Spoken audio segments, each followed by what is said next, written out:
Olá! Nesta nossa conversa de hoje, vamos direto aos alicerces da República Federativa do Brasil. Temos em mãos o texto da Constituição de 1998, especificamente o preâmbulo e os artigos 1º ao 5º. Isso mesmo, é o coração da nossa organização como país, né? Exato.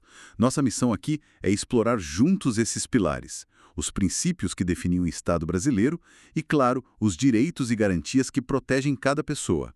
É quase como olhar a planta baixa, sabe? E os sistemas de segurança essenciais de um grande edifício. Boa analogia. Então, vamos começar pela estrutura fundamental definida lá nos artigos 1º a 4º.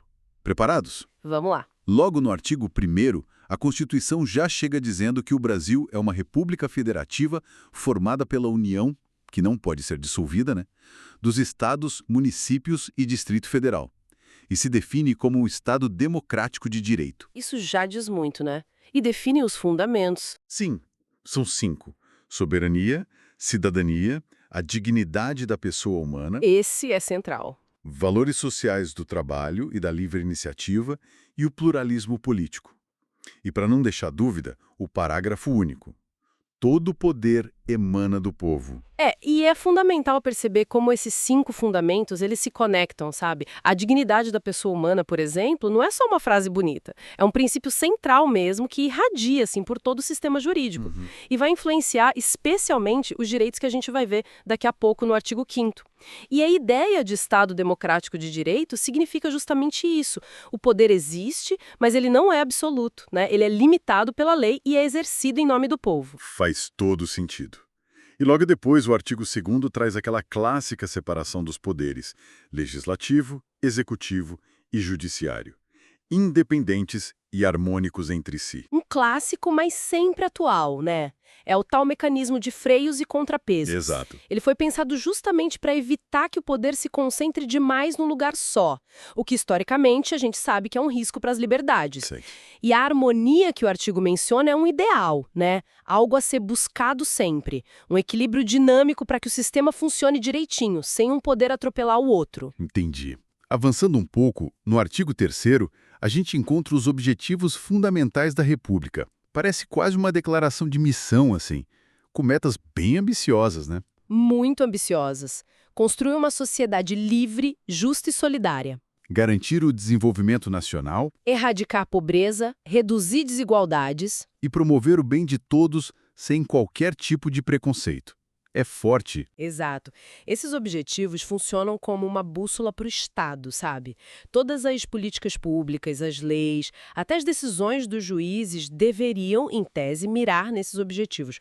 Olha o inciso 4º, por exemplo, que proíbe a discriminação.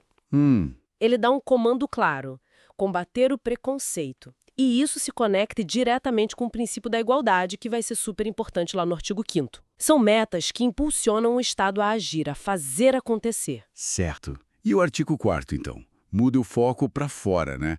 Define como o Brasil se relaciona com o resto do mundo. Isso, a nossa política externa. Lista princípios como independência nacional, autodeterminação dos povos, não intervenção, defesa da paz, e aí destaca a prevalência dos direitos humanos.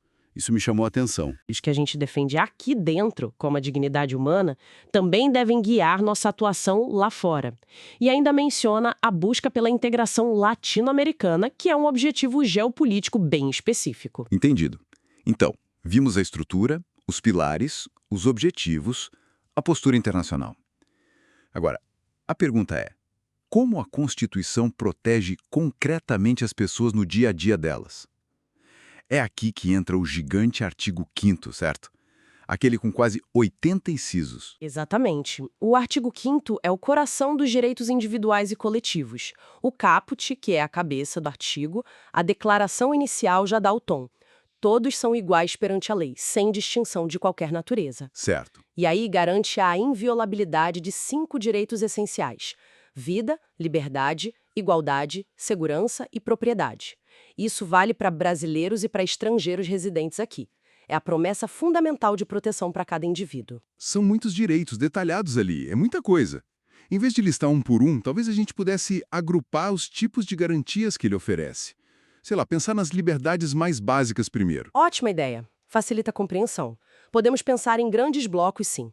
Um primeiro bloco seria justamente o das liberdades fundamentais. Ok. Aqui entram, por exemplo, a liberdade de manifestação do pensamento. Mas olha que interessante, com a ressalva de que o anonimato é proibido, né? O inciso 4º. Isso busca responsabilidade. Uhum. Inclui também a liberdade de consciência e de crença religiosa, que está no inciso 6, e a liberdade de expressão intelectual, artística, científica, de comunicação, sem precisar de censura prévia. Isso está no inciso 9. Esses direitos refletem diretamente aquele fundamento do pluralismo político, que a gente viu lá no artigo 1º. E essa liberdade de expressão, na prática, ela tem limites. A própria proibição do anonimato já é um limite, imagino. É um limite importante. E há outros, o direito de resposta, que está no inciso V, e a possibilidade de indenização por dano moral ou material também mostram que a liberdade de expressão não é absoluta. Não é um escudo para ofender ou causar dano sem consequências. Claro. E discursos que claramente incitam crimes, como o racismo, que o próprio artigo 5º, lá no inciso XLI, define como crime inafiançável e imprescritível, não estão protegidos por essa liberdade. Existe sempre uma busca por equilíbrio entre a liberdade e a responsabilidade, entende? Entendi perfeitamente. E além dessas liberdades de expressão, de crença, que outras proteções o artigo 5º traz para a nossa esfera mais pessoal, assim? Temos um segundo bloco bem importante, as proteções da esfera privada e da intimidade. O inciso X, por exemplo, protege a intimidade, a vida privada, a honra e a imagem das pessoas. Essencial hoje em dia, né? Muito. O inciso 11 declara a casa como asilo inviolável. Ninguém pode entrar sem consentimento, a não ser em situações muito específicas. Flagrante delito, desastre para prestar socorro ou, durante o dia, com ordem judicial. Bem restrito. Sim. E o 12 garante o sigilo da correspondência das comunicações, tipo cartas, e-mails, mas tem uma exceção importante para as comunicações telefônicas, que podem ser interceptadas, mas só com ordem judicial, e para investigação criminal ou instrução processual penal. Esse equilíbrio entre privacidade e a necessidade de investigação parece bem delicado mesmo. E quanto às garantias quando alguém, por algum motivo, entra em contato com o sistema de justiça? Seja como vítima, acusado ou até testemunha. Esse é um terceiro bloco crucial, as garantias no sistema de justiça. O artigo 5º é muito, muito robusto aqui. A gente tem, por exemplo, o princípio da legalidade penal, no inciso 39. Não há crime sem lei anterior que o defina, nem pena sem prévia cominação legal. Isso é básico para impedir punições arbitrárias, inventadas na hora. Certo. Temos também a regra de que a lei penal não pode retroagir, quer dizer, não pode voltar no tempo para prejudicar alguém. Só pode retroagir se for para beneficiar o réu. Isso está no inciso XL. E um que é fundamental é a presunção de inocência, no LVI. Sim, esse é famoso. E muito importante. Ninguém será considerado culpado até o trânsito em julgado da sentença penal condenatória, ou seja, até que a decisão seja final, definitiva e não caibam mais recursos. Essa presunção de inocência até o fim do processo todo é uma base importantíssima, né? Impede que alguém seja tratado como culpado antes da hora, com todas as consequências que isso traz. Essencial. E junto com isso vem outras garantias importantes. O direito ao devido processo legal, inciso LV, que significa basicamente um julgamento justo, com todas as regras do jogo sendo respeitadas. Ok. O direito ao contraditório e à ampla defesa, inciso LV, que permite que o acusado possa se defender de forma completa, apresentar suas provas, contestar as acusações. Tem também o direito do preso de ser informado dos seus direitos, incluindo de ficar calado, ninguém é obrigado a produzir prova contra si mesmo, e o direito de ter assistência de advogado, inciso LXI. E a regra de que ninguém pode ser preso a não ser em flagrante delito ou por ordem escrita e fundamentada de um juiz, inciso LCI. E ainda tem a proibição de penas consideradas cruéis ou de morte salvo em caso de guerra declarada, penas perpétuas de trabalhos forçados ou de banimento, inciso XLV. Parece um sistema bem completo de proteções para tentar evitar abusos do Estado na área penal, né? Mas o artigo 5º fala só de direitos individuais ou ele tem também uma dimensão mais social, mais coletiva. Tem sim. E isso nos leva a um quarto bloco interessante, a dimensão social e coletiva dos direitos. Um exemplo clássico que sempre gera debate é o direito de propriedade. O inciso 22 garante esse direito. Certo. Mas logo em seguida, o inciso 23 diz que a propriedade atenderá à sua função social. Isso é muito significativo. Significa que o direito de usar, gozar e dispor de um bem não é absoluto, não é ilimitado. Ele deve ser exercido levando em conta também os interesses da coletividade. Como assim na prática? Bom, por exemplo, a preservação do meio ambiente, o uso produtivo da terra no campo ou a garantia de moradia digna nas cidades. Um imóvel abandonado que não cumpre função social pode, em tese, sofrer limitações. Outros exemplos dessa dimensão social são a defesa do consumidor, que está lá no inciso 32. Importante. E o direito de todos ao acesso à informação pública, de interesse coletivo ou geral, que está no inciso 33. Essa ideia da função social da propriedade é bem interessante mesmo. Mostra que os direitos não existem isolados, né? Eles convivem. Mas olha, ter todos esses direitos escritos na Constituição é uma coisa. Como garantir que eles realmente saiam do papel? Como a gente pode exigir que eles sejam cumpridos? Ótima pergunta. Essencial. E aí a gente entra no nosso quinto bloco, os instrumentos de defesa dos direitos, que são conhecidos como remédios constitucionais. Remédios. Isso, porque eles servem para remediar uma situação de violação de direito. São ações judiciais específicas que qualquer pessoa pode usar para proteger um direito que foi ameaçado ou violado. O mais famoso de todos é o habeas corpus, né? Tá no inciso LXVI. Sim, para proteger a liberdade de ir e vir. Exatamente, contra prisão ou ameaça ilegal de prisão. Depois tem o mandado de segurança, inciso LXI. Esse serve para proteger um direito líquido e certo, que é aquele direito que pode ser comprovado de cara, com documentos, sem precisar de uma longa produção de provas quando a violação não for caso de habeas corpus ou de habeas data. E esses outros nomes que aparecem, habeas data, mandado de injunção, o que são? Boa.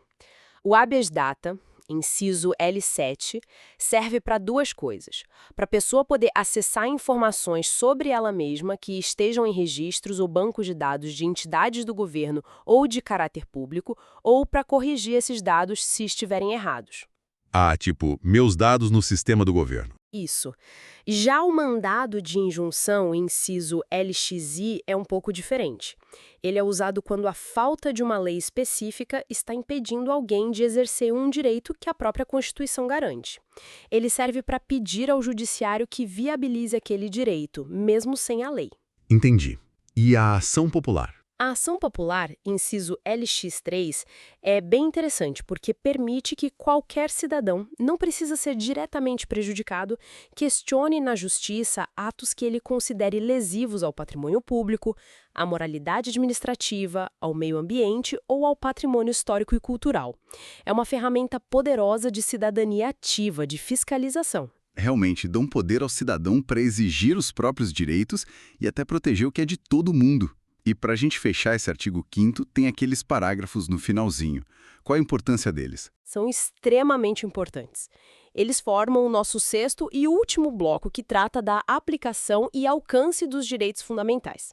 O parágrafo 1º, por exemplo, diz que as normas que definem os direitos e garantias fundamentais têm aplicação imediata. O que isso quer dizer na prática? Quer dizer que, em regra, esses direitos não precisam de uma outra lei para começar a valer.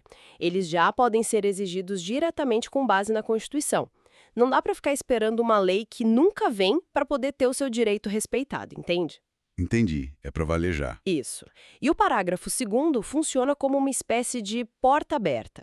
Ele afirma que os direitos e garantias listados no artigo 5º não excluem outros que venham dos princípios e do regime adotado pela Constituição ou dos tratados internacionais que o Brasil assinou. Ah, então a lista não é fechada, pode aumentar. Exatamente. Nosso catálogo de direitos fundamentais pode se expandir, seja pela interpretação da própria Constituição, seja pela incorporação de novos direitos vindos de tratados. E os parágrafos 3º e 4º, que falam mais especificamente de tratados internacionais e até do Tribunal Penal Internacional? O parágrafo 3º é um marco. Ele foi introduzido por uma emenda em 2004 e diz que os tratados internacionais sobre direitos humanos que forem aprovados no Congresso Nacional com quórum qualificado, 3/5 dos votos, em 2 turnos de votação em cada casa, como se fosse uma emenda constitucional. Um processo bem rigoroso. Muito rigoroso.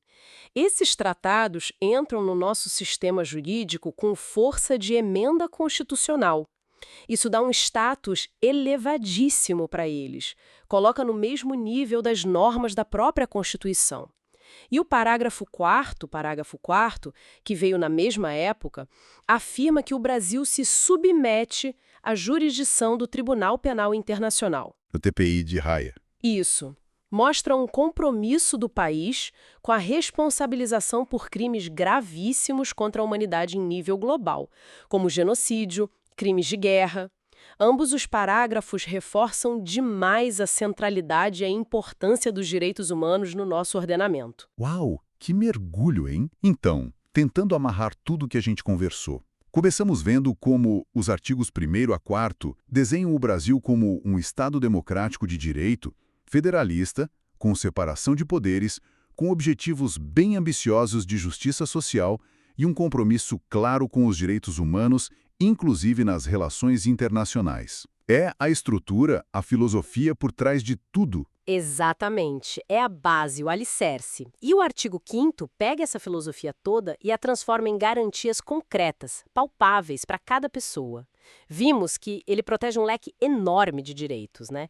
Que a gente agrupou aqui para facilitar. Liberdades fundamentais, proteções da esfera privada, garantias muito robustas no sistema de justiça, direitos com uma dimensão social e coletiva importante. E ainda oferece os remédios, as ferramentas para que esses direitos possam ser defendidos na prática. Isso.